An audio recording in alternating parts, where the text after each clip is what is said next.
Welcome, Hunters, to Hunters Hub episode 46. Today, this is Fortuan, joined by Toaster. Hello, hello. And our still new co-host, Haru. Oh, hold up for a second. I'm just gonna, sharpen for a minute. Oh, no, God, why? All right, I like it. So today, we're just going to talk more about Generations Ultimate, but before we get into that, we're going to get into some news. So, Haru, I'll let you take that away. Yeah, just briefly, essentially the first update for Monster Hunter World, that was on consoles just came to PC. So that's like Devil Joe, that monster, and the, Dragon Mantle. Mm-hmm. There's no announcement for like the, for the Arch-Tempered Devil Joe. That's like super hard tempered version of him. That's an event quest. So Okay. yeah. I mean, that's kind of quick, because we just got... Arc Tempered isn't really that old. I mean, the first time we got it was like, what? May? May or June? Well, I say Arc Tempered. It's just the tempered version of Devil Joe that hasn't come yet. Oh... Because it's basically sort of on par with the other Arc Tempered ones. Misunderstood there, yeah. Golden Joe. Yeah. Yay. Okay. So. Well, I mean, yeah, Devil Joe, for you PC players, you're going to have a treat. He's the, what do you call him? I guess he's the Johnny of Monster Hunter. Johnny is in Here's Johnny from The Shining. He was the guy who you never wanted to see, but always there. Yes. Just have fun with that. He's less omnipresent, I think, in Worlds, though. They let him take a bit of a vacation. They don't have him on the clock schedules for as many hours. You know, he's doing good. Yeah, so he does have a chance to invade any high rank quest, just like Basiljuice. Mm-hmm. And he can appear in all of the areas. Despite them having similar tactics, they are not friends. That is a brutal fight. Right. One of the things to look forward to is Devil Joe has turf wars with basically every flagship or most of the monsters in the game. So those are entertaining, to say the least. Except for Odo. Poor Odo. He just gets carried around. Well, Odo is the big baddie of the Rotten Vale, and he's just a little puppy compared to Devil Joe. Little chew toy. I think that canonically they're saying that Odogaron is about as powerful as a Kuliaku. Prove me wrong. You can't. They never fight each other. They're not in the same area. We're gonna get into like this. What was it? A death battle. Did you guys ever see that? There was like ninja versus pirate and that kind of stuff. Oh yeah. Metroid show was awful. Metroid versus Master Chief. Yep, the name of those two iconic characters. Oh no, it's Death. That's no, I was wrong. Death Battle is the video game one that they do on Screw Attack. I was thinking Deadliest Warrior, which kind of I think inspired Death Battle. I think. But there's been a lot of like offshoots of that, and there was one that was on the Discovery or National Geographic for a while, where they pitted animals that wouldn't normally fight each other against each other. It's kind of what we're talking about. That's exactly what we're talking about. Yeah. Well, they did one. It was like what was it? It was like an alligator versus a shark, or something like that. I can't remember the Discovery Channel one. It was so weird. All those shows are crap, anyways. Yeah, kind of. They're good. They're good in concept. They're horrible in execution. So also, starting very soon. It's already started by the time this is out. Arch-Tempered Kushala will be visiting us with goodwill and presents, like a blustery Santa Claus. What? It's not going to be fun. And that's just for the console versions of Whirl. It probably won't be out on PC yet. Yeah. or what's not or on the PC. event They quest had to list. wait for the game so long, and then they didn't get any of the DLC at first. Well, now they got Devil Joe, but it was just like, holy cow! Like, you can't. I don't know. I don't know how game dev works. I'm a programmer, and I still don't know how game dev works. Carefully. Yeah, we don't know the Too much. reason they didn't have the DLC at launch, but they said they were going for an expedited release schedule compared to the other platforms. I should hope so. I mean, Devil Joe is an expedited release schedule already, Yeah, right? by like a month. Well, I know. think they're trying to. It's about the same if it was a month. I'd like to think they're trying to get PC caught up with PS4 rather quickly. Yeah, exactly. That way they can have a more combined community, you know? Even if they can't have crossplay, they'll at least have people be able to chill at the same time. Okay. Well, a tactic that you kind of saw with a lot of DLC release schedules and World is no exception, is that developers kind of like you to digest the launch content, which is always going to be like over 50% of a game's content, unless you're like an MMO that gets developed for years and years and years. So, funny story. Just this week, I read an article about the early development and release of World of Warcraft, which fits in that category of like end game content. Worried about that kind of stuff. Blizzard was so shocked on how fast that they finished the content that they released in World of Warcraft that they had to build another whole team just to do end game content. They were like, "Holy crap, we're dying here." Well, yeah, that game is grindy as all get out, and yeah, it was an interesting read of just how much in the panic mode they were. Anyways, I can imagine that might be what happened with Monster Hunter, World. Holy crap! People used to be clocking 500 hours into this game just to get to the end. Now what's happening? Of course, less monsters. That'll happen, but and no G rank. But then again, it's getting better on World. It will continue to get better, I think. Although we haven't really seen a whole lot new, except for Behemoth. But I don't know. I was not really impressed by Behemoth, honestly. The difference with Monster Hunter, though, is that like you kind of have the dungeon and raid grind built into like to any of the normal content monster fights. They all have the drop. I will say, I think a big part of it is that you're not in like an MMO.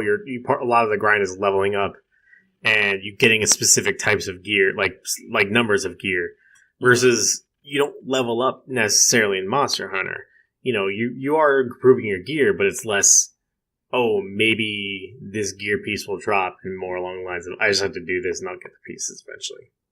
Yeah. So it's grindy in a different way, but it's loot grinding. Yeah. Yeah, which is Diablo is pretty much the master of that genre. It's comparable to an MMO in like your level is your hunter rank, and once you get that above whatever cap is the end of the story, you're basically max level. Right. 16 in this case. Which, I mean, the level's even further arbitrary in Monster Hunter because you can hit 99 or 99 and it doesn't mean squat. Your name turns red. Yeah, after that it is literally just bragging rights. Or after 100, I think, you unlock the Nergigante, Kushala, and Teostra Tempered quest.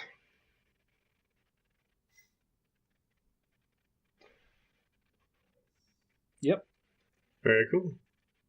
But yeah, I'm excited just because I'm always interested to see what comes next. Mm-hmm. I still totally want that ice map that we talked about in speculation a long time ago. There's so much I still want. Yeah, but that rumor, man, that was so silly. We don't need another I love that rumor. We don't need another mass speculation episode. We should just do one every once in a while. That rumor was Just a checkup on our unbridled open dreams that are going to get crushed or left behind in the dust.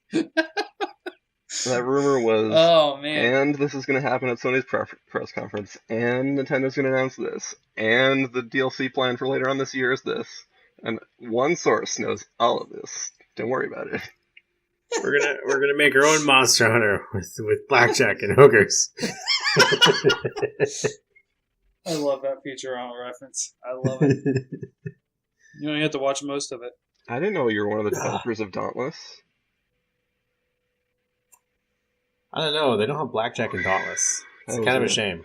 That was a dead joke. Sorry. No, it's fine.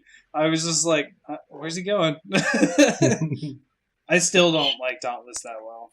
I tried it again. I haven't had the chance to play it. I was just like, no, I just can't. I can't do it. Speaking about games we've been playing, Toaster, have you gotten a hold of GU yet?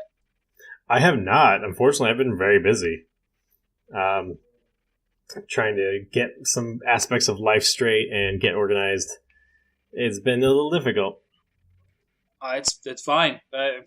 I've been playing the crap out of it. What about you, Haru? I've been playing it. I have been playing it slowly. I'm kind of forced to play slowly compared to the pace of World or kind of other games and all. I think I've been trying to do the new quests, the generic quests in solo, which is not the best advisory because I believe they're all balanced for multiplayer, if I'm not mistaken. Okay.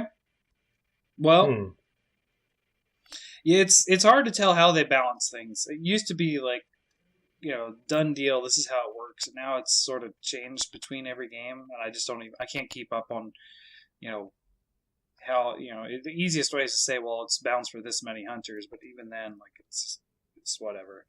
I feel like so I don't know. Like I feel like the Monster Hunter world, like we talked about it being easier and more streamlined and that kind of stuff, but like, I'm playing a lot of GU and fighting stuff like Nargacuga. It really takes me back to like, no, this is what I was missing in World, because like Nargacuga, once you know him, is not a hard fight, but like you have to learn him, and you can't, like, if you make a mistake, you're going to get wombo comboed, or you're going to, or in some cases, like where he does the what do you call it, flip, and he slams his tail down. Like that's devastating if you're at appropriate gear level.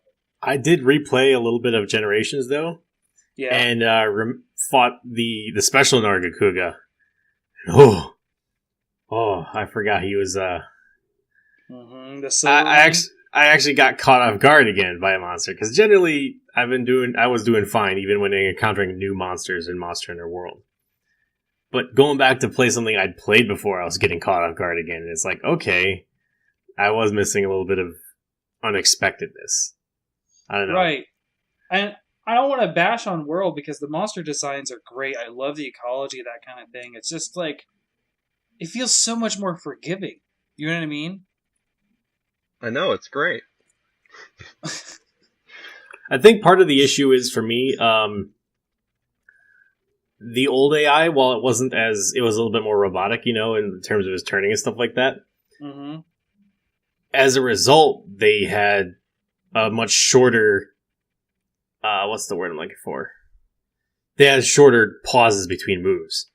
Because the fact that they were limited in what moves they could do, they usually fired them off a little bit faster. Versus Worlds where, you have a camera, so it's a lot easier to turn and see the thing behind you doing a move well before it even starts the move. You know what I mean? Mm-hmm. Yeah, that's true. I agree. Some monsters can jump behind you and or charge past you, and Generations, and you're just kind of like there's that feeling of like you have to take a potion or you have to sharpen or something, and you start doing it while the monster's not in your field of vision, and it's just kind of you're turning around slowly. It's like the pan in a horror movie, and you're looking directly at the monster, seeing if it's about to bite your face off or not. Yeah. Oh, I think I know part of it too. Yeah. Is because of the whole oh shoot, I had it. Because the controls are a lot more stiff as well. I notice I whiff a lot less attacks in Worlds than in the older games. Like in the older games, you would just yeah. you would just miss with like even like longsword hits because like you'd be off by a slight angle because you're using a D-pad on a 3DS. Or aiming a gun was significantly harder to shoot for weak points because you had a nub. And the auto lock does not auto lock good enough. Yeah, I'm sure that was more of a thing with gunners, given how shooting controls ever work, or yeah, modern shooting controls anyway. but also hitboxes are a bit better. That's true.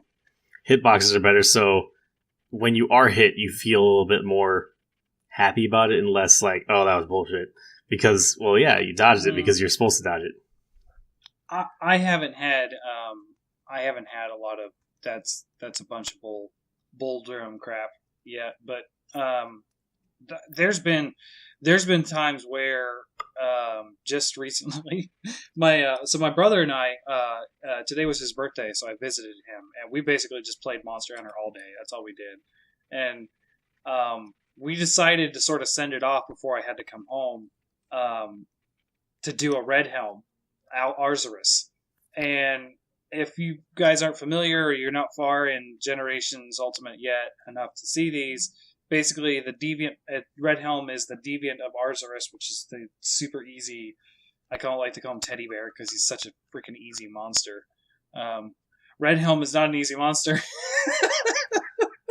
So we were in low rank and we did Red Helm 1, and Red Helm 1 isn't supposed to be that hard, but I mean, what do you need, like blue sharpness to go through his braces or something like that? It's pretty hefty for low rank. But we did it, and it was like a 25-minute fight between the two of us, and my brother's a Prowler player, so it was a Prowler and one Hunter with some other cats, and it was fun. It was a lot of fun, and it was very challenging. So, if you aren't remembering the BS hitboxes, I want you to go back and replay versus gold or silver Rathian on the top of the tower. That's what I mean by like just when a fight feels unfair. Tower 4 dual monster quests are not good. They're bad. I still have nightmares about that bloody double Kieran quest up there in 4U. I forgot about that one. It's just like trip. Did you want to use an item? You cannot. Like the only is it a Farcaster? No, felt close you to can't use this item. Sorry. The only thing that felt close to unfair to me was like Teostra, and that wasn't because of like, oh, this is dumb, this is stupid, but more because I was just frustrated because he's in your face all the time. So it wasn't less unfair, but it was more like, just leave me alone.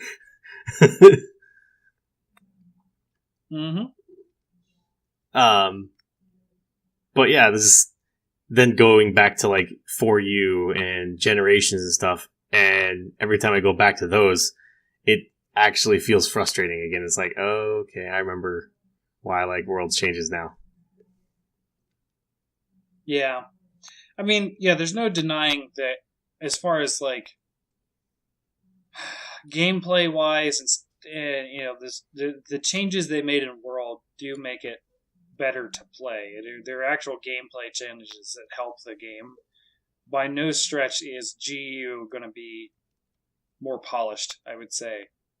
But I just miss some of the monsters that we didn't get. You know what I mean? Like, it's nice having Brachydios come back. Yeah. It's nice fighting a Nargacuga. It's nice.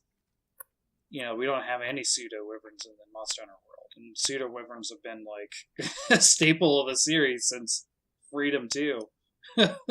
For us, it's like, or the crabs. It's nice to fight the crabs. I love the variety of the game.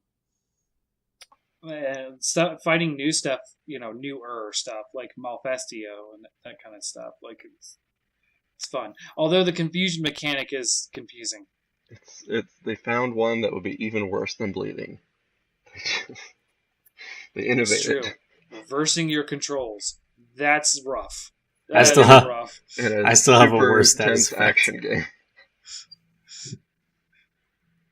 So well, I didn't hear what you said, Toast. What'd you say? Oh, I still have a worse status effect, but that's something that's not in a game. I just wish it would be. What's that? I would love to see a status effect it's called unawares or reckless or something like that. It'd be like an actual rage. Basically, if you get hit by it, it enables friendly fire. No, that's not cool. No. So, it works kind of like Warframe's radiation mechanic, where it's not like it charms you into hitting your opponents. It just your stuff actually damages your allies now. Oh god! Imagine getting a longsword user with that. Imagine a heavy bowgun user with their cluster shots. Dude, a longsword and just like Fade Slash just cuts everyone in half, like Darth Maul style. I think it'd be a fun stats mechanic. I do too, Tester. That's a great idea. Good job. I play longsword for context. But about World, just a final note for me anyway. I think the main difference is just the monster health pools, and that does create a great difference in playing it, which is it's a lot more grindy, and each hunt takes a lot longer, so the combination of that in previous Monster Hunters makes crafting gear a longer endeavor. And in World, I feel like they still do, like the monsters, they're still plenty hard, maybe not exactly G rank, but the Arch-Temperate stuff approaches that. Oh, yeah. And things like Tempered Otogaron, if you get hit by his leaping tail whip dance back attack, it will just kill you if you don't have a defensive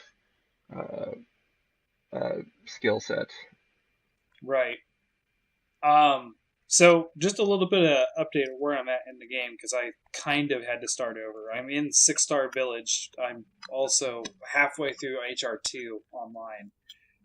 So I'm still, in the thirds of low rank, although I'm getting towards the end of low rank on village. I am wearing full Glavenus armor, like I did last time, playing Generations with low rank. I love the Glavenus armor because it gives Grinder, which is the ability that boosts your weapon after you sharpen. I don't know what the boost is. Is it an attack boost? Something like that? I think it's an affinity. I could be wrong. Whatever it is. You use a whetstone, and then you're more powerful. So, yay. And then it also gives you 1 point shy of unlocking fencing, or Mind's Eye with fencing. And fencing jewels aren't really that hard to make, because all it takes is a Garuga wing. So, I now have Mind's Eye also, which is really fun with Greatsword. Because I can just, charge from wherever and get in there. And, oh man, I am loving the crap out of Adept Greatsword. Like, I am having, like, a ton of fun. Just like I did with the whatever longsword in Monster World. I can't ever remember. It's not Fade Slash. What is it? The Foresight Slash. Foresight Slash. Yeah, Foresight Slash. It's like an even better Foresight Slash because I do it all the time.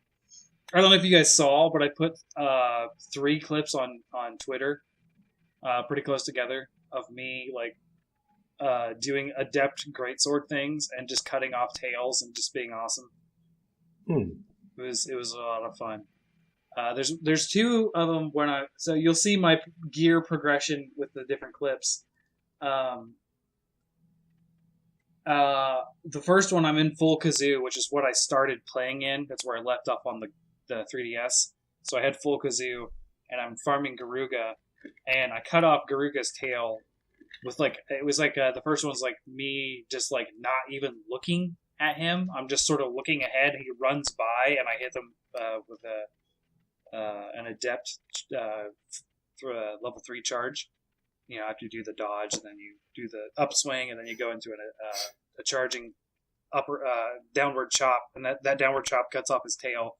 There's another one where I cut off his tail on the upswing, and then the next one is you ever see those mad videos where they hit the monster when they're charging? Yes. Oh, to flinch them out of the attack. Yeah. Well, not just punch. I did a full level 3 charge after an adept. I hit Nibel Snarf in the nose as he was coming after me, and stopped him dead in his tracks. And I was like, yes! I did a mad thing! So I posted that one too. I was really happy with myself. Yeah, I've been in G1, just trying to progress through that slowly. I did what I started with Monster Hunter World, which is I made all of my item sets, which is one for Elder Dragons, one for hot weather, cold weather, and traps, no traps, poison, and then I get since it's generations, I made a Banabra poisoning set, so that's a favorite quest. Because I've always been doing that to get the Banabra armor since 3U. So I have I think a Generations 2 related question. Oh, Mm-hmm. Sorry, I keep going. I didn't know you were done. My bad. Yeah, I think doing your homework in that sense can make the game flow a lot better for you, because you don't have to spend seconds each time editing your item set a lot. And bulk crafting as well, which is something I also started with World. So yeah, Toaster?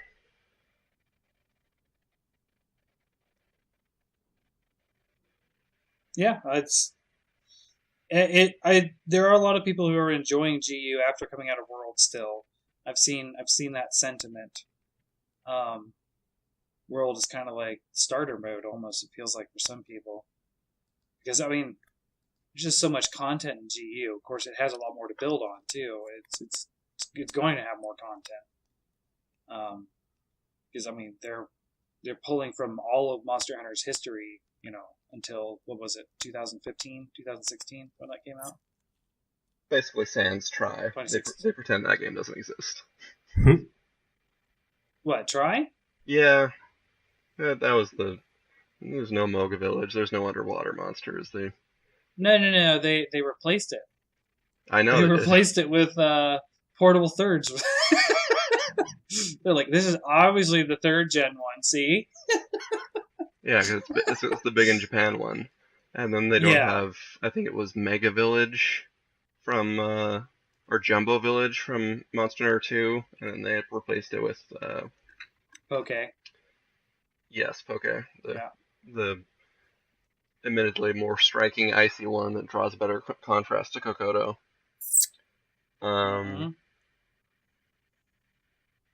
Yeah, I guess.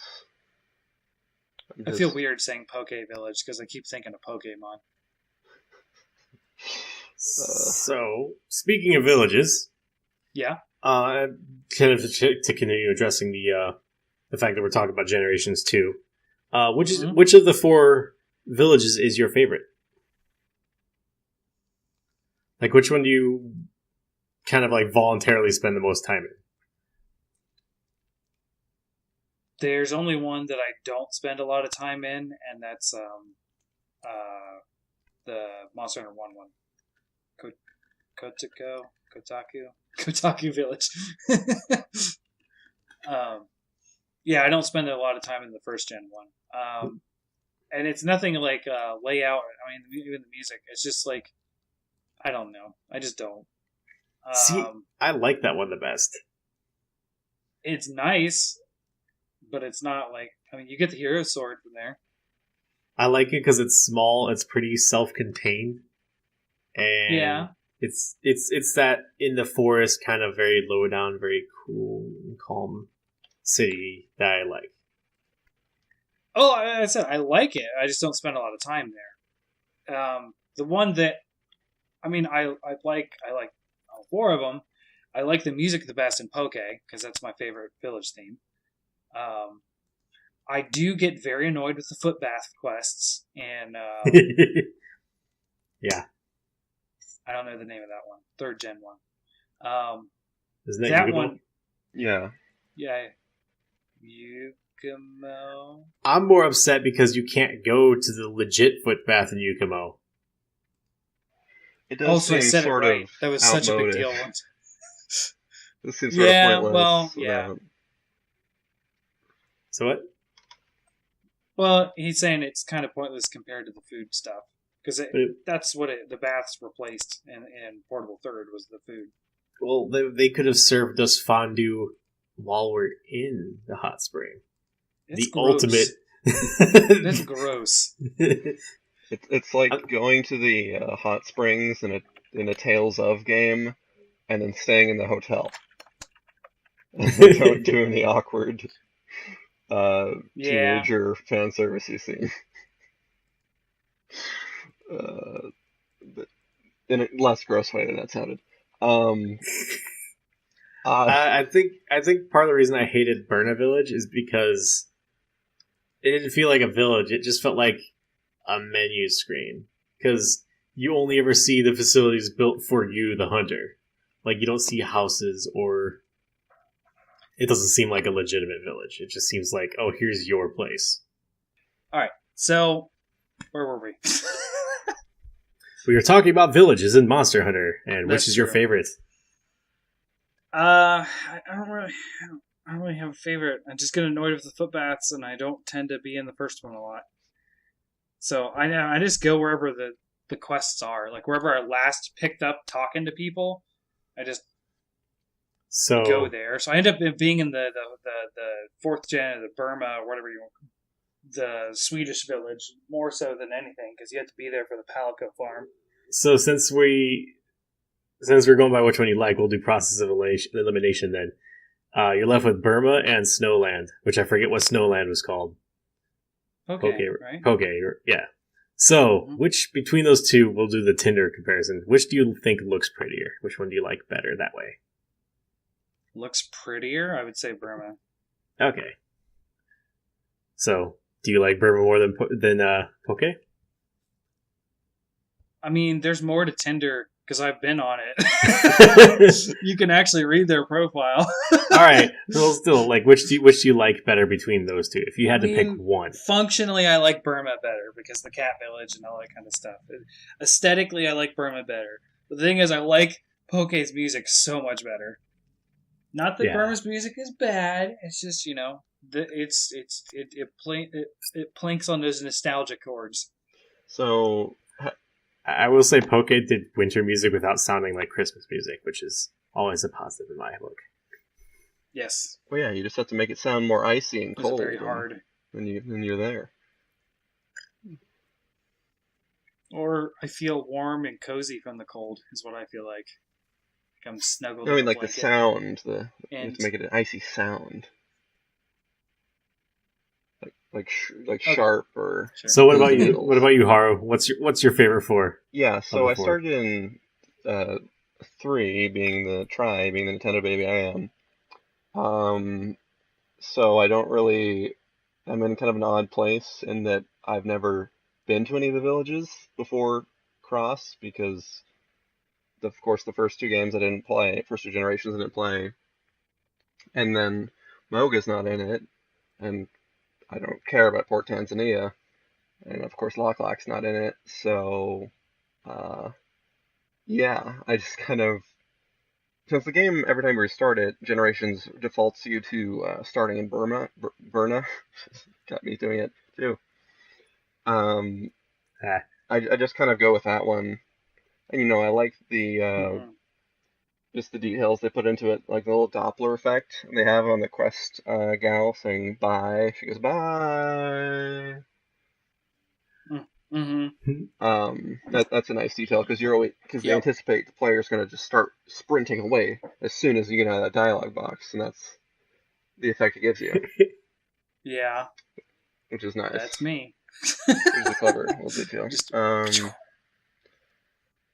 Yeah, it's kind of funny because the difference between Burna and, of course, like the first two, uh, uh, Kokoto and Poke Village probably have the best soundtracks, or at least the most memorable themes, in my estimation.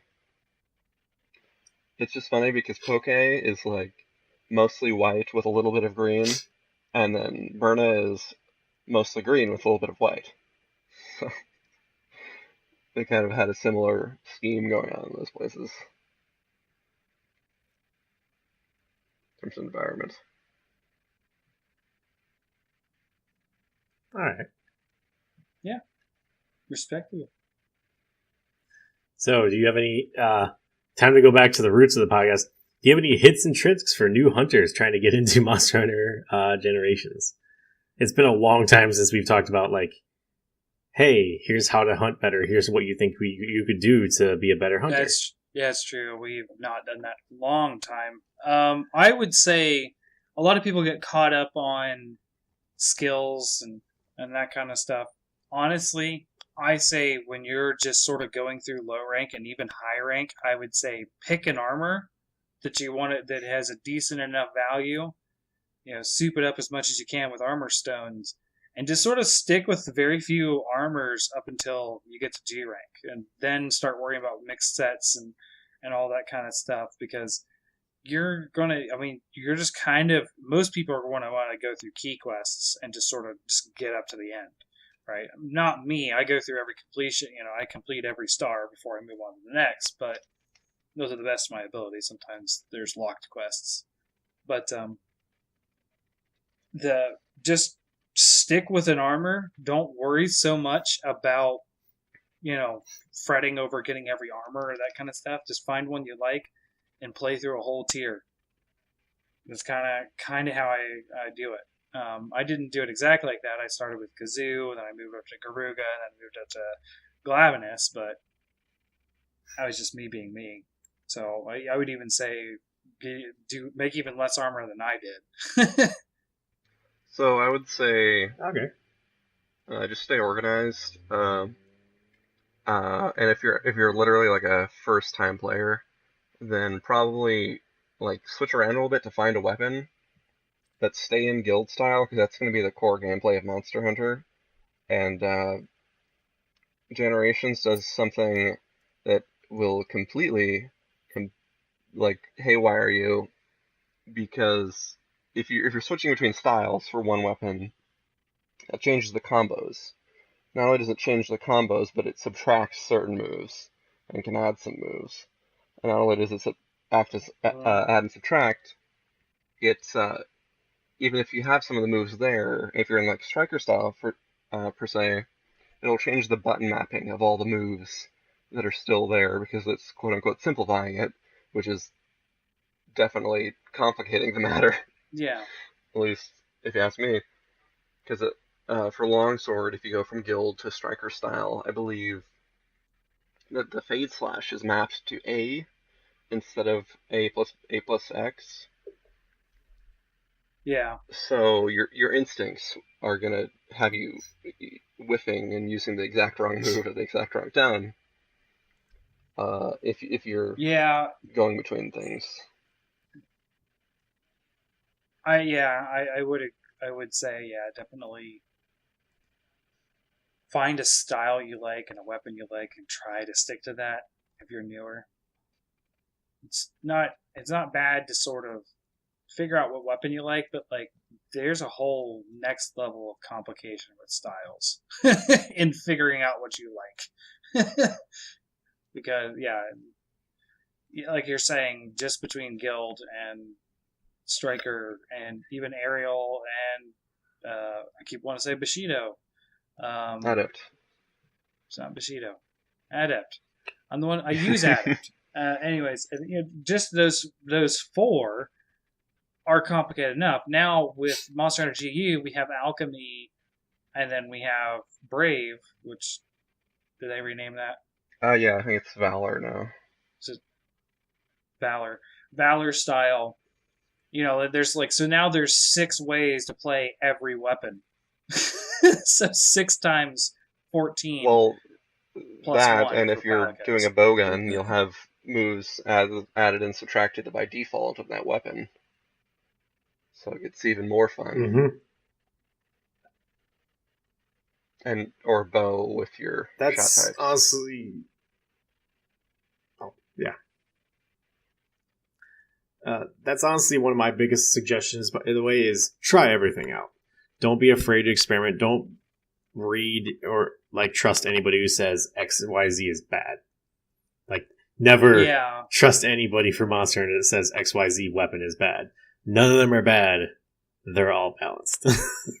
The only time it matters is if you're trying to do end game speedrun competitions, which we've had guests on who do those. But right, if you're just trying to beat the game, you're good. Mm-hmm. I definitely agree. Yeah, a lot of people didn't like using Adept Charge Blade like I did for a long time, and because what was the popular one for Charge Blade? I know there was a lot of aerial Charge Blade. I think Guild was honestly the most popular one. Yeah, and I think Guild was the other one. It was just I don't know.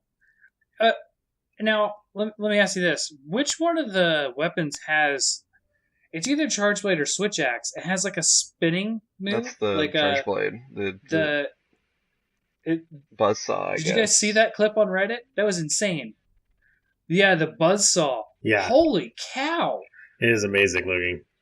It was a clip of someone fighting Lavaciath, which is in GU, also on top of World, which is kind of weird because Lavaciath he's only appeared 3 times in the whole series. He was a weird pick for World. Yeah, he appeared in World. He was in Freedom Unite, and then he's in Generations and Generations Ultimate, and it's just that came out of nowhere. Because Lavaciath is probably one of the least used monsters, aside from a couple one-shot monsters. But yeah, he's just a weird one. But anyways, it was a clip of someone fighting Lavaciath with a Charge Blade, I guess, and they were just hammering down in axe mode on this thing, and it was just flinch after flinch. It was it basically never got up, and then it did the hunter art with the buzzsaw, and it was holy cow, this thing is just murder! Oh my gosh, that was a good clip. So I do have another piece of advice for everybody who's picking it up, who maybe new, or maybe this will be your first Monster Hunter game. Or specifically, if you came from Worlds, because you could kind of get away with this in Worlds versus Generations 2. Know how long your moves and your animations last. And by that I mean overcommitting the combos, overcommitting the drinking a potion. Just know how long that lasts, and never trade health with the monster. A lot of that was my biggest thing, was I can get off this amazing move if it just kind of goes off in time. No, you don't want to do that. There is absolutely no benefit to getting off a move just to get hit. It's always better to just get 1 or 2 hits in and then just back off. You have 50 minutes to do your job. You're okay with it, with not overcommitting every time. I will say though, if you're playing Longsword and you're on Spirit 3, absolutely trade health with the monster. Because landing that round slash is, at least for me, it helps keep the combo up. Especially since in Generations your spirit level doesn't revert down to 0 from red. It goes down from 1 level to the next, to the next, to the next, and then to 0. Oh, was that how it was in That's Generations? How it was in 4U, is how it dropped to 0. Okay. Yeah, that's actually 4U's when I played Longsword the most. So, World. Also World. Foresight / River. But I would issue a warning about expert, adept and valor styles. like it is absolutely great, like you said, Toaster, to experiment and to find the weapons that suits you.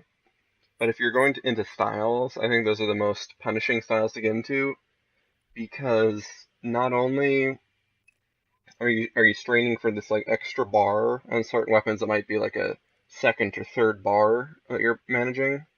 Uh, I mean, it Oh will be a yeah. third bar at minimum on top of hunter arts. Um, but those weapons or those styles make your weapon just worse until you dodge through a monster's attack until you level up Till the you get valor good. gauge to valor activated. Like Oh, longsword, for instance. I do have a suggestion, by the way. I just Yeah, I'm After you're done, just gonna go say on. longsword. You lose the fade slash and the spirit round slash in valor style until you powered it up. So it's extra hard to like dodge monsters' attacks and maneuver, for instance. It does take a different mentality for sure. Yeah, it's hard to adjust from avoidance with other styles, and then sort of here purposely kind of dodge into an attack, or sit there and wait to get hit on the sheathing for adept and valor. It's a total different way to play. Yeah. It messes with your brain. Um, so much so that I got hit a lot in Monster Hunter World after playing Generations for the adept style, and vice versa. Um, I don't know. I feel like In my in my I mind, did it's just okay. like point guarding though, because you can, yeah, point guarding you can be a god with it, but unless you have practice with point guarding, you're just gonna get hit and just die a lot. That's probably why charge blade is a more technical weapon to get into from other weapons. Mm-hmm. Yeah, charge play is very technical, especially when I get into guard points, which means some people who are really good at charge play don't even use guard points. It's like a whole another level. Oh, also, some keynotes I want to kind of remind people. Lance back hopping is his thing. By default, you don't roll forward with Lance anymore. You you go back to only hopping backwards before anybody makes that mistake. Mm-hmm. The other one was, and this is my last suggestion for people. If you're gonna play heavy bowgun like I did, uh, I think I can't remember what the exact name of it is, but there's a hunter art that's called, I think it's load gunpowder. It is the greatest hunter art ever. It is just free damage, and the time it takes for you to use up all the gunpowder charges it gives you is enough time to build up enough meter to get more gunpowder charges. So you're just constantly cycling this thing that gives you free damage. Yeah, the gunner hunter arts look really cool, and in the trailers for Generations, like the one that I think it's light bow gun, and you fire a shot and then you roll backwards and then you like do another like huge side step backwards or back step backwards.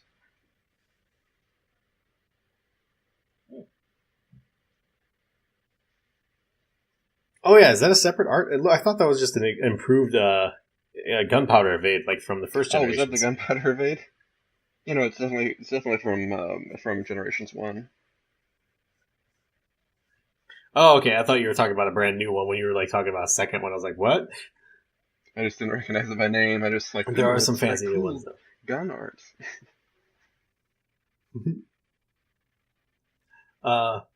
But I don't know. I'm glad it's coming out again. I kind of wish it had come out a lot earlier though. I know Yeah, that's a common sentiment, but it releasing after Worlds just feels really weird. yeah, you have seen that in some of the mainstream reviews too. They're all noting that the release order was different in Japan, but nonetheless, it's probably the worst reviewed Monster Hunter in since like I don't know, since they started getting good reviews, I guess. Yeah. Because it's not like badly reviewed. It's like I eight, did. 8.5, but you know. I did see a review where they unironically said that, oh yeah, this is a step down from them from Worlds. It's like, yeah, no, we know, like, but they're legitimately trying to criticize it for being like, why'd they put out a lesser product? It's not the same thing. I do kind of see that. I mean, because if you if you want to play this like the most polished iteration of Monster Hunter, the most like ambitious version of itself, like the most new version, like there's way more new content in World, and even the old stuff feels new or is made to feel new. Mhm. You can do that on other platforms, but on Yeah. Switch you're just like, eh. You've just kind of got the expansion of the 3DS game. Yeah, I mean it's true. It's kind of a slog replaying content that I lost and doing it again, and then did it in Japanese and doing it again in English. Like it's a lot of the same, but at the same time, like I still like I it. don't mean that mainly in the negative. I mean just Still like like it'd be it. cool if they could have ported this, and then like it'd be cool if the first Monster Hunter on Switch was like something new gen, because that's what you kind of feel like when you're on a new console. If it was like portable fifth with Yukumo Village, but on the top of a mountaintop somewhere in the unsettled world.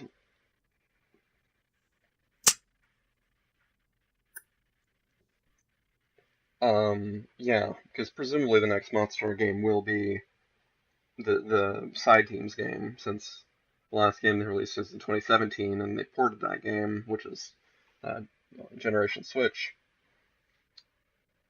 Hmm. So yeah, presumably they'd be working with the fifth gen iteration of the engine, and then doing something with that on handheld.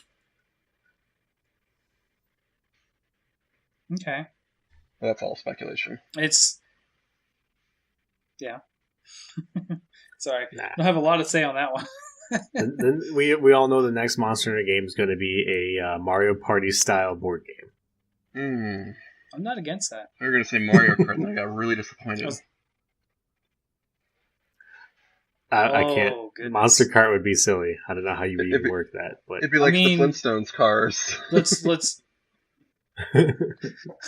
I was just thinking, like, screw that. Just race as the monsters. Oh yeah, that's definitely a better idea. What am I saying? Just no, it's going to be a Godzilla Destroy All Monsters, where it's just all the monsters in a fighting oh, game. okay, yeah. Like my hopes and dreams for a new Smash Bros.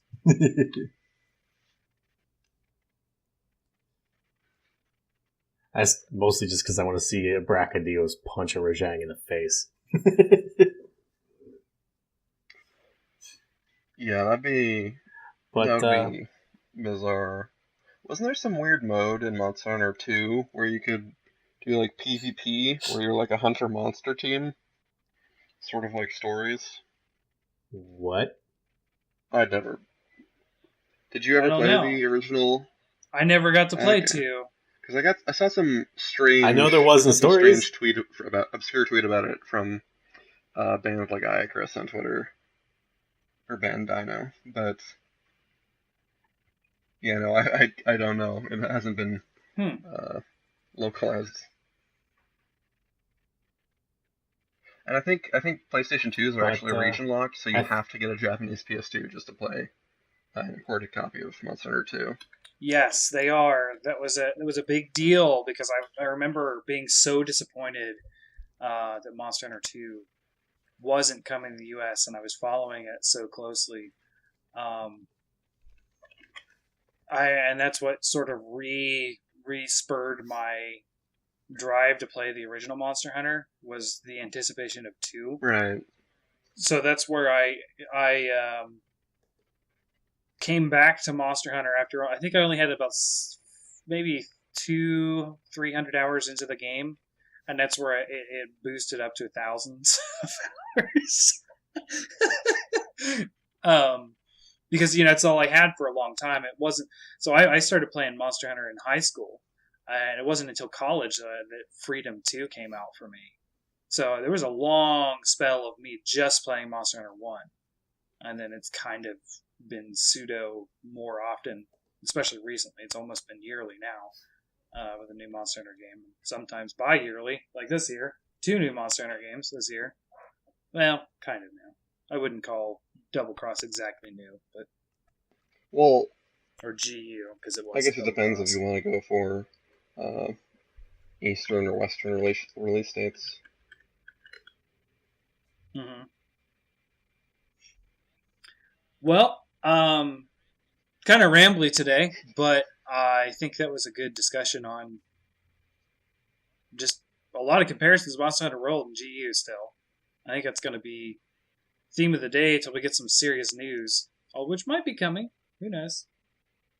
I don't know. But, I believe there is, in fact, a Nintendo Direct coming up this next week. Doubt there's going to be news, but maybe. I didn't even know there was going to be a Nintendo Direct. I didn't watch the Nindies. Did you guys? I did. Was anything good out of it? There's quite a few. Okay. We'll discuss it later. All right. No, I'm okay with that. I totally missed it. I had other things going on. So they're probably just gonna maybe another Smash Brothers character or something. Just to set expectations. Don't expect Monster Hunter to become an actual character in that game. It's. I would be so happy. I would so too, happy. Fun, but I do not like your fun. I almost want the creepy cat from Stories. Oh, not the cat. Get out. I almost want that. That's not monster. Oh no, it's like they're like the mascots, but they're not like the good mascots. That would be like, guys, we have our new representative from Scooby-Doo. It's Scrappy! Yay! I mean, they tried that. They honestly tried that. It's like, here's a Naruto crossover. Our character we chosen is the bowl of ramen Naruto eats. Hold on, guys. Sorry, that's yeah. Okay. So I guess at this point we move on to the monster balloon. Look up at the sky. It's a bird. It's a plane. It is a green plane. No. It is the queen. The poison queen. The dangerous and wonderful Rathian. Rathian has been a staple in Monster Hunter since one of the very beginning. It's not the mascot, I think, but it's a good second runner, right? Oh, yeah, I think it's a good pair. I mean, she got some heavy recognition from Monster Hunter Freedom Unites intro cutscene. She's that's prominently right. figured in that. I honestly had forgot that she showed up in that cutscene. Yeah. For those of you who don't know what a Rathian is, welcome. This is a show about a game that's about hunting monsters. Yeah. Not sure how Rathian's kind of hard to miss, yeah. Not sure how you got past 40 episodes without knowing that, but kudos. So, I love Rathian's design. I like that she's very clearly a giant, dangerous wyvern, but they made her significantly different than her partner while keeping her clearly similar enough. Yeah, they're the same-ish, but still distinguishable. I like that a lot of the face is rounded. with a good sexual dimorphism. Yes. I liked how the face is a bit more streamlined, whereas Rathian's face, or Rathalos' face, is very out there and spiky and, dragony. Rathian, they try to look, I guess they try to make it look very female. And except for that chin spike. I don't think that chin spike is very female. No. But I think they did a decently good job.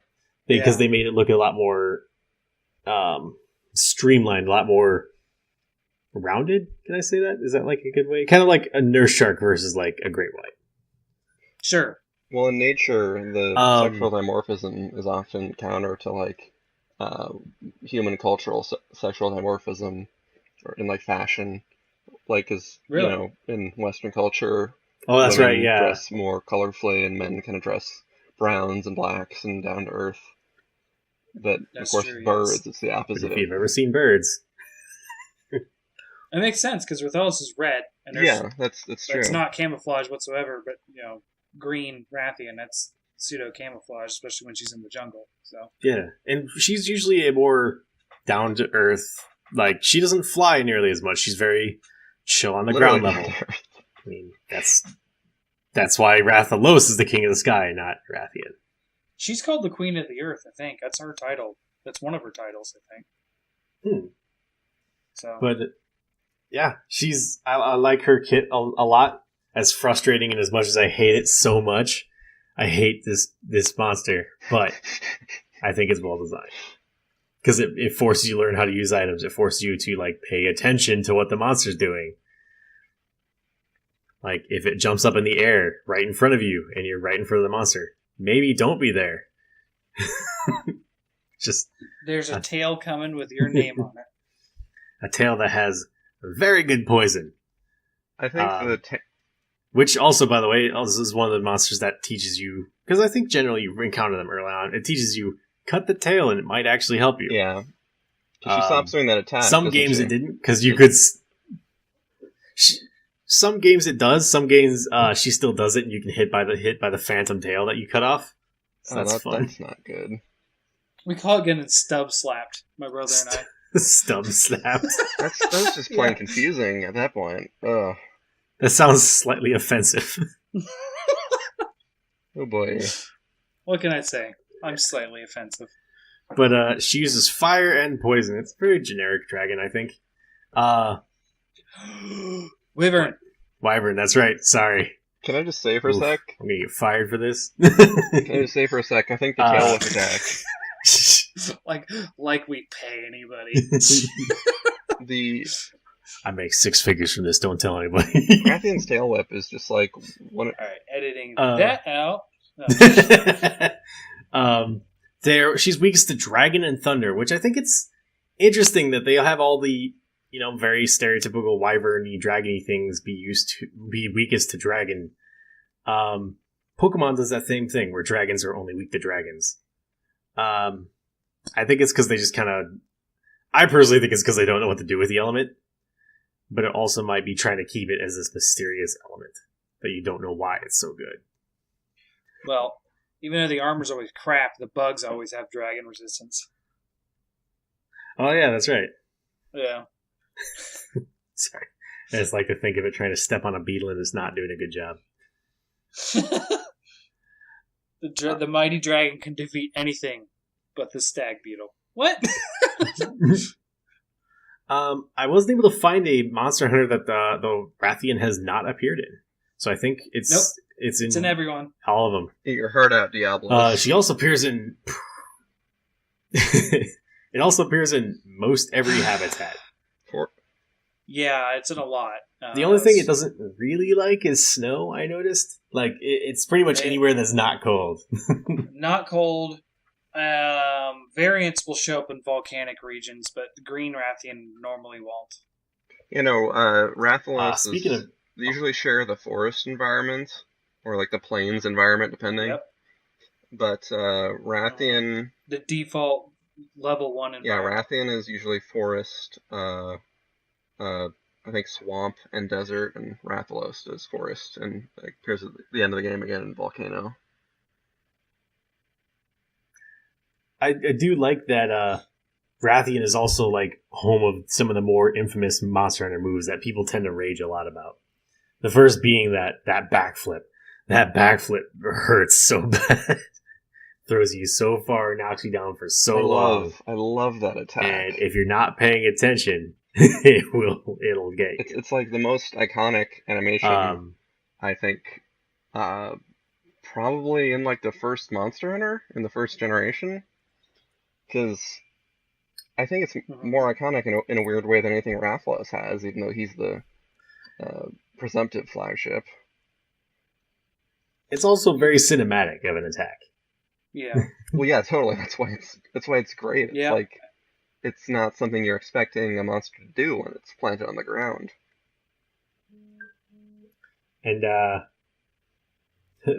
doing a nice transition over to the worst move and the one I hate with absolutely no good animations and not very cinematic. The move of I'm going to run at you. Yeah, that's gotten better over the years. It has gotten bad, better. even with I hate it. World, it's still so bad. She does it like 5 times Have fun in a with row. that in Generations 2, everybody. Generations 2 was bad for that too, my gosh. So, for those of you who don't know, Rathian will turn and look at you and then run straight forward.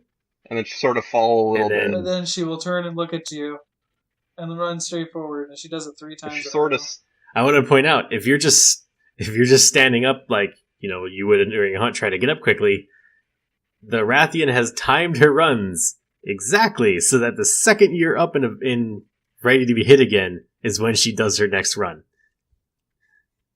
That's when you do this. Stay down. Stay Yeah. down. It is frame timed for you to just get hit over and over again. So have patience. Yeah. You're good. Oh, the other it's move fine. that I really like from her is because Rathalos just does the fireball. Rathian, when she's enraged, I believe she'll do like the triple fireball, like center and then like right or left, and at all 3, then like either right or left, and then or left or right. I can't remember the order. Anyway, it's a complicated way of saying that. I think it's center, right, left from her perspective. Okay. Yeah. And they go at pretty wide angles, but if you're close or not paying attention, they can easily catch you pretty good. Well, it started in 3rd gen too. She also does a wide blast now, just in front of her, and it's a big area. They can light the ground on fire too. The first Yes. Lovasiath nuke. So the thing I hate about Even that the is water. she is very accurate with those fire blasts. So like if you are gonna drink a potion, 50 yards away, make sure she's doing literally anything else. Because if she's just standing still, you're gonna get hit with a fireball. Guaranteed.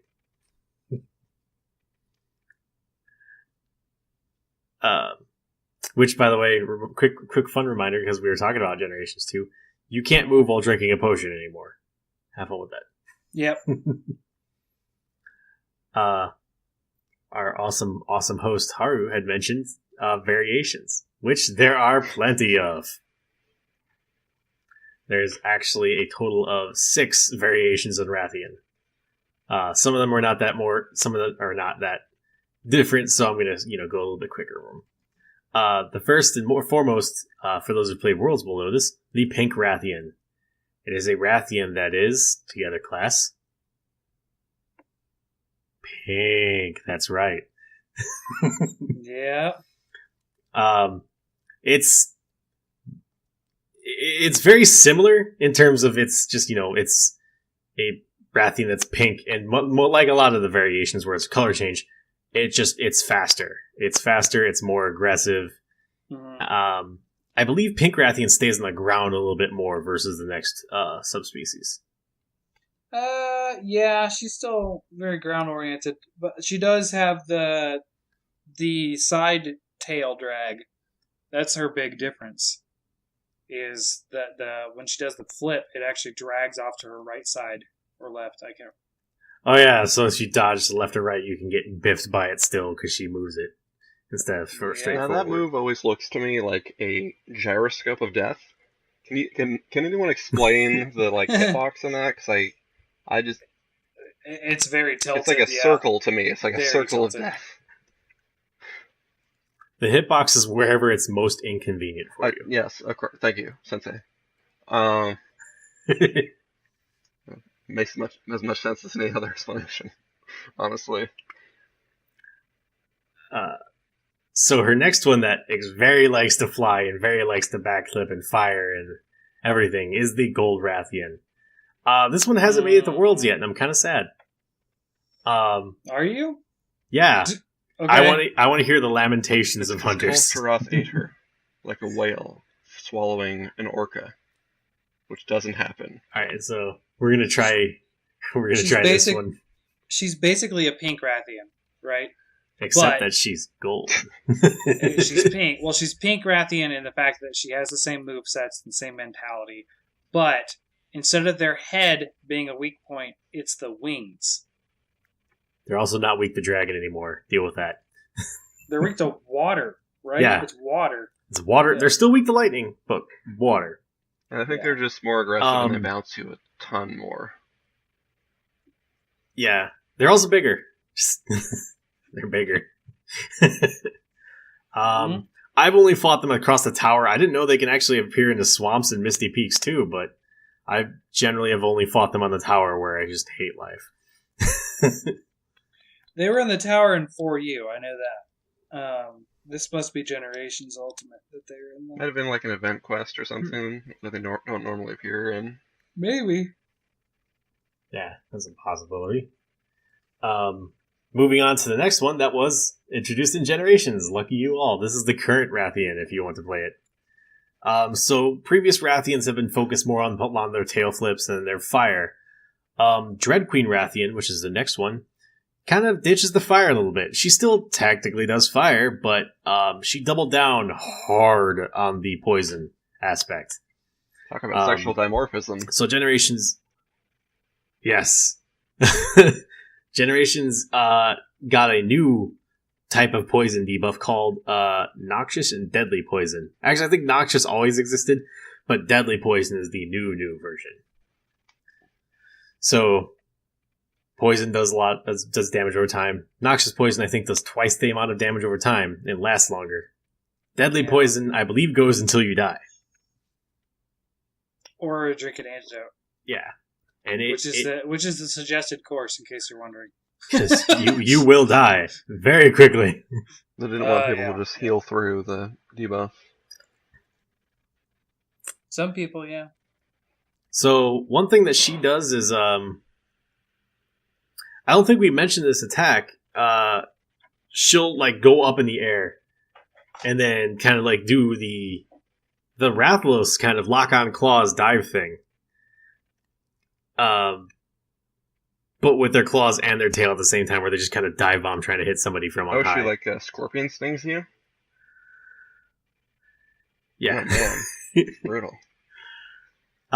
They look pretty, and if you make armor and weapons out of them, expect insane amounts of poison damage. They look very nice. I honestly haven't really fought that many Dread Queen Rathians, mostly because I just hated fighting it. It's really that difficult for me, at least, to fight. I'm not sure about you guys. I never killed one. I fought one twice, I think. It was just a tough fight, but this was like, my Generations save on the 3DS, years ago when I lost it. So I never got to finish Generations technically. I was at the end game, but I wasn't doing all of the. I didn't do a lot of the deviants. I think I only ever killed Stonefist and Redhelm, our Azurus, and I fought Rathian, but I never tried any of the other ones. So, until I get there in my current save, I have very little experience with deviants. Yeah, I think I only bothered with the deviants I was farming, which is like Silverwind, Nargacuga, and Grimclaw Tigrix. Oh yeah, and Hellblade. Everyone does Hellblade. Sayuna Sacrifice. Oh, I did forget to mention this is something I didn't know about. I just glanced upon it when looking at my reference documents. So normally one of the key things with Rathians and Rathalos is flash bombs are amazing. If the second they go up in the air, use a flash bomb, they will fall to the earth, and you can just beat the crap out of them for a while. Dread Queen Rathalos is immune to flash bombs while she's flying until you break one of her wings. That what? Yep. Once you break a wing, I guess it's because she's very focused, so you can't really flash her. But once her wing's broken, she has to focus more on flying, so she stops focusing maybe on you throwing a flash pod or something. That actually makes sense, given the Monster Hunter's logic of if something is blinded, it will fall from the sky. That a super powerful monster you have to break its wings before it would succumb to that. But that's one thing I've noticed is I love that the deviants will sometimes subvert just the normal way of fighting them. Of course hunters were going to try cheesing it with a flash bomb. Let's just make it not work for a while. Yeah, I mean, I will say the deviant that I had the most experience with, and I just fought him today, is the Redhelm. And that kind of subverts some expectations of Arzuris. One, him being a punching bag. Two, I mean, he's not very much a punching bag when he's Red Helm. And two, his swipes are super powerful. I didn't mention this earlier, but like, what's the name of the art? You probably know this, Haru. The one where the great sword, you sit there and charge it, and then if it hits you, it gets stronger. I believe it's the Brimstone Slash. Brimstone Slash, yeah. So I've been using that level 2. I was at full health, so the full normal health. I had eaten, but I'd already carded, so it was just back to whatever the default max health is. I was at full health, and I was doing the Brimstone Slash, and Arzuris hits me with the charged up. You know, he does the one where he does charge up and sort of swings it out, and actually it'll throw out a shiny, which is usually a sushi fish. The other one that throws fish. Yeah. And it hits me, and it brings me down to 1 or 2 health. Like, it's just full down to 1 or 2. And I was like, oh god. But the counter was so powerful it actually killed it. It was actually the killing blow. I was just like, that was awesome.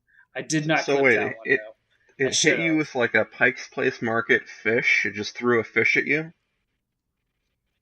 So when it does the swipes, you know, it does the swipes left and right, the Arzuris. There's one where it angles it down and sort of scoops and hits the water, because it only really appears in the sort of water areas of the deserted island, and it hits the water, and you'll see fish. You'll just see an animation of fish just fly. So it's not like a giant fish; it's like fish spray. It's like it's actually Nergon tape. It's a bunch of fish growing out of its back, and they break off and slam into you. You'll never get that out of your minds now. Not exactly, but yes. Nightmares for weeks. By the way, you mentioned is that Red Helm. The other thing you didn't mention about him was the whole. Normally, when he does the swipes, you can just kind of run left and right and avoid them. He can turn on a dime, and his swipes carry him forward a good 10 feet or so. Yeah, it's a powerful attack, but it was a good. I was satisfied with that kill for using the Brimstone Slash. Although I might be switching off a Brimstone Slash because that did get me killed earlier in the fight. I was just because you can't get out of it. Yup. And then I got hit, and I was like, "Oh gosh, that was 75% of my health." And then he hit me again. I was like, "Wait, can't you end it by pressing attack?" No, I don't know. I don't think so. I've tried. Maybe you can after you get hit. I remember something about that, but might be wrong.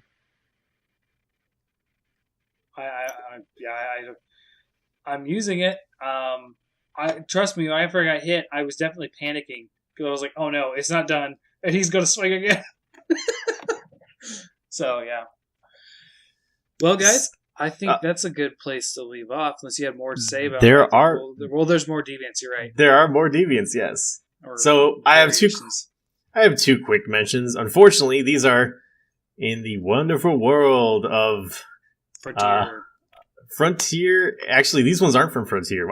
We have notes on the Frontier ones. There's some from outside of Frontier. The first being called a conflagration Rathian. Okay. Bunch of fire, I'm guessing. It's actually green with red spikes. It looks pretty cool, I won't lie. Kind of like an Espinus? That's a good, I think, comparison, yeah.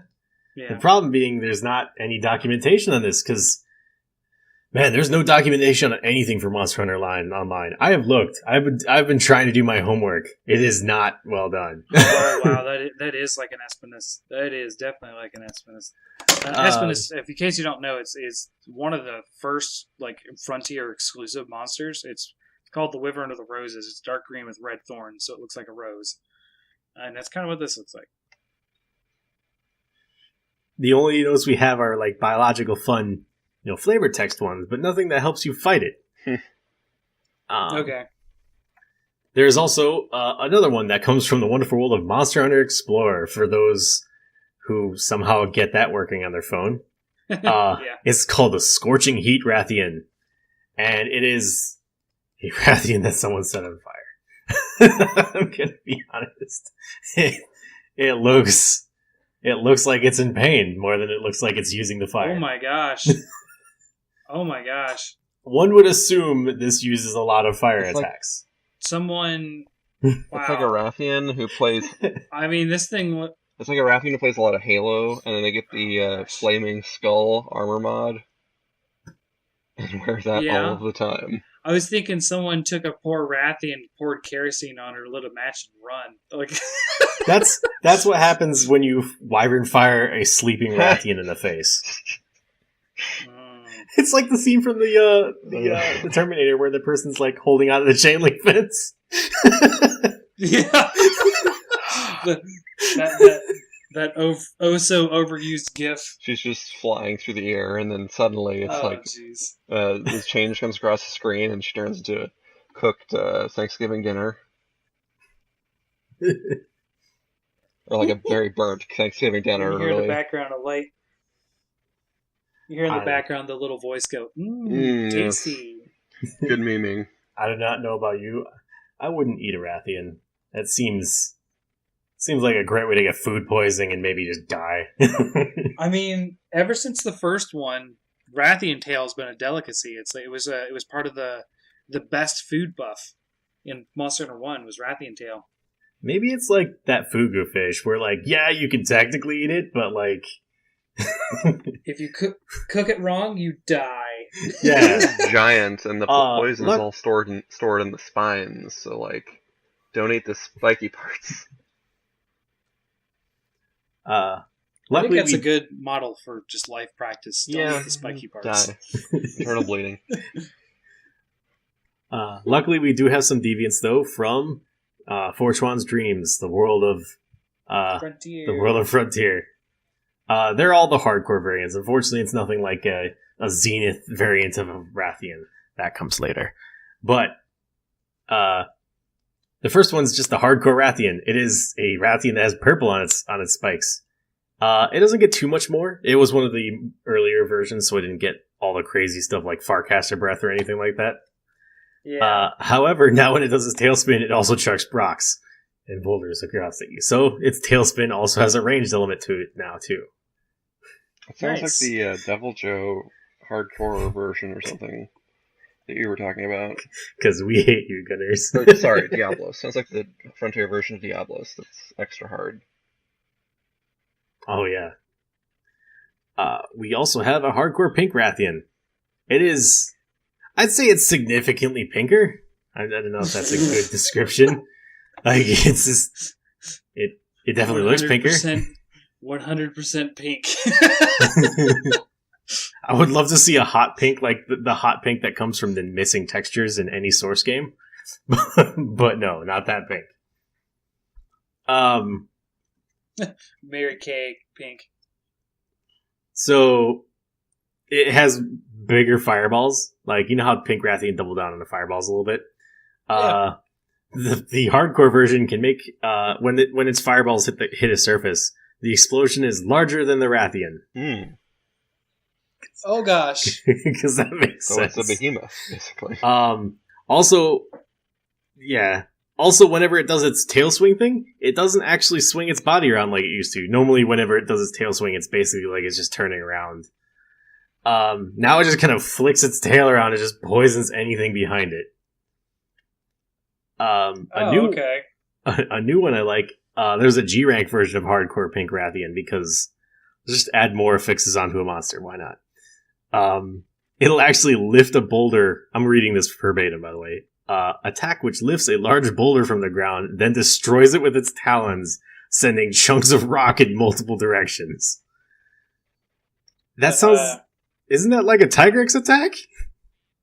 I mean, that's like Tetsukabra when he gets the boulder in his mouth and it jumps up and then slams down. Yeah, that's also a... Oh, yeah. That's like a Tetsukabra. That's also exactly like what Grimclaw Tigrex does. Grimclaw's another one of those fun generations things that you guys get to face soon. Deviants. Yes. Also, the Pink Rathian, whenever it does its tail spin, it now also shoots spikes out of it to add a ranged element to that one, too. Because We just wanted to hurt gunners more. Y'all people trying to stay in the back gonna get punished. It's true. Nobody likes gunners, not even the designers. I don't think gunners like gunners. That's why we became gunners. The only way you could get a more, deprioritized class type in a video game is if in Monster Hunter, if you added like a stealth-based weapon. It's like, no, yeah, stealth has to be so weak so all the other weapons can work. It's like you can get discovered if the monster is looking in your direction. Patch 1.2, we have added the Metal Gear Solid alert noise and exclamation point to Monster Hunter. I would love that. We do have the sudden strings now again when monsters find you in the game.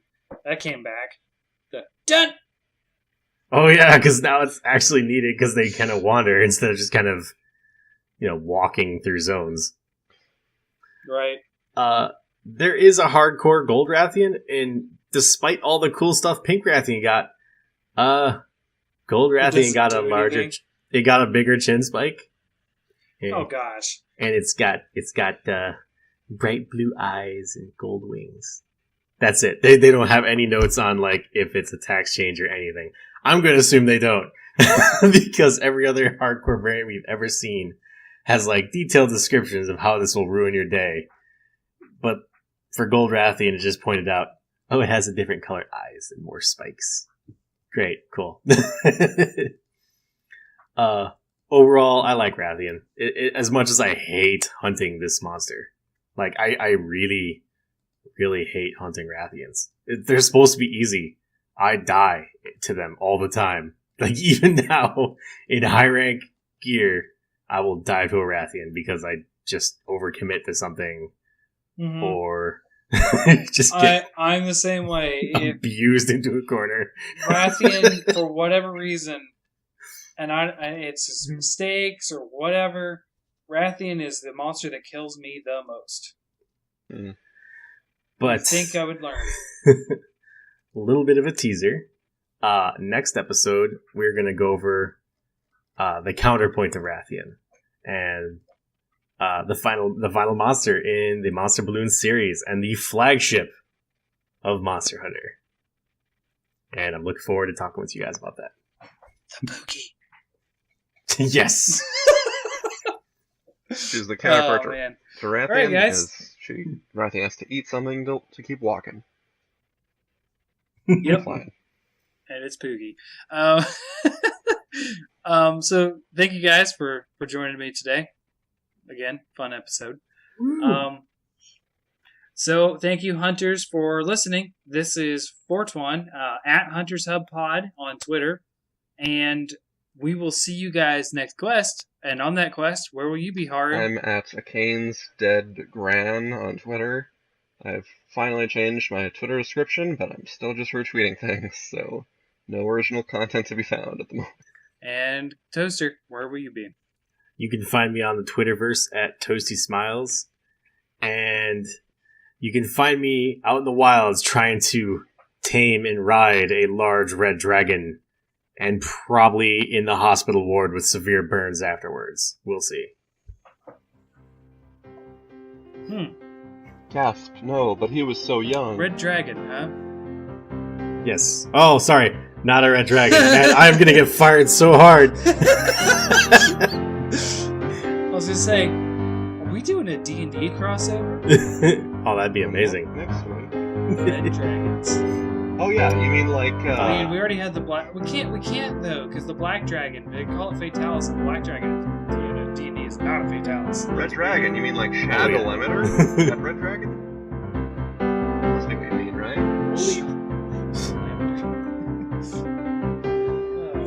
He's feisty, man. His favorite fire element, right? I'm so excited. I'm actually almost already to the point of finishing stuff. Yeah, I already have the urge to fight Shock, which is the last time. You're gonna fight Shane.